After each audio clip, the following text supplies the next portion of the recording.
Telangana CM Revanth Reddy నేడు ఢిల్లీకి వెళ్లనున్నారు. ముఖ్యమంత్రి హోదాలో తొలిసారి ఇవాళ ప్రధాని నరేంద్ర మోదీని కలుసుకోనున్నారు. ఈ మేరకు మధ్యాహ్నం 12 గంటలకు ప్రత్యేక విమానంలో రేవంత్ ఢిల్లీ వెళ్లనున్నారు.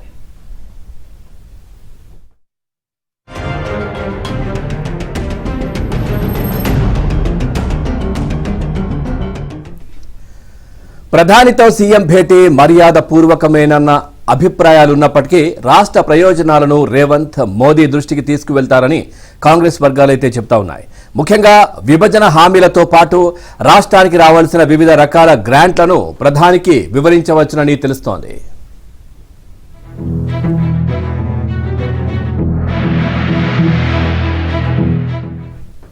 సీఎం రేవంత్ రెడ్డి తన ఢిల్లీ పర్యటనలో భాగంగా రాష్ట్ర కాంగ్రెస్ వ్యవహారాల నూతన ఇన్ఛార్జ్ దీపాదాస్ మున్షిని మర్యాదపూర్వకంగా కలవనున్నారు. ఆమెను జనవరి మొదటి వారంలో జరగనున్న పార్టీ సమావేశానికి ఆహ్వానించనున్నారు.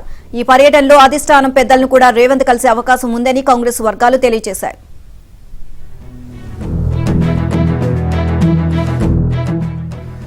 రైట్, ఇదే విషయానికి సంబంధించి మరింత సమాచారాన్ని మా కరెస్పాండెంట్ సిద్ధార్థ్ అడిగి తెలుసుకుందాం. సిద్ధార్థ్, ఈరోజు తెలంగాణ ముఖ్యమంత్రి రేవంత్ ఢిల్లీ పర్యటన షెడ్యూల్ ఒకవైపు, ఇంకోవైపు ప్రధానిని కలుస్తా ఉన్నారు. అట్లాగే కాంగ్రెస్ పార్టీ అగ్రనేతలను అప్డేట్స్ ఏంటి వీటికి సంబంధించి? Thank you Pawan. నేడు CM Revanth Reddy deputy CM Bhatti Vikramarka 12 గంటలకు ఢిల్లీకి బయలుదేరనున్నారు.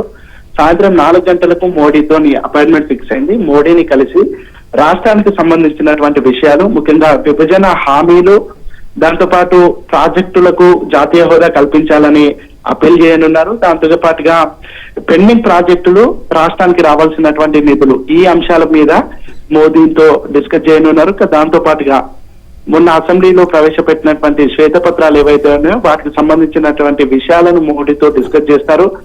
గత ప్రభుత్వంలో జరిగినటువంటి తప్పులు, ముఖ్యంగా ఇరిగేషన్ ప్రాజెక్ట్ లో జరిగినటువంటి అవకతవకలు, కేసీఆర్ ప్రభుత్వంపై విచారణ జరిపించడానికి కావలసినటువంటి విషయాలను కూడా మోడీతో డిస్కస్ చేయనున్నారు. ఇక దాని తర్వాత పార్టీకి సంబంధించినటువంటి విషయాలకు వస్తాయి.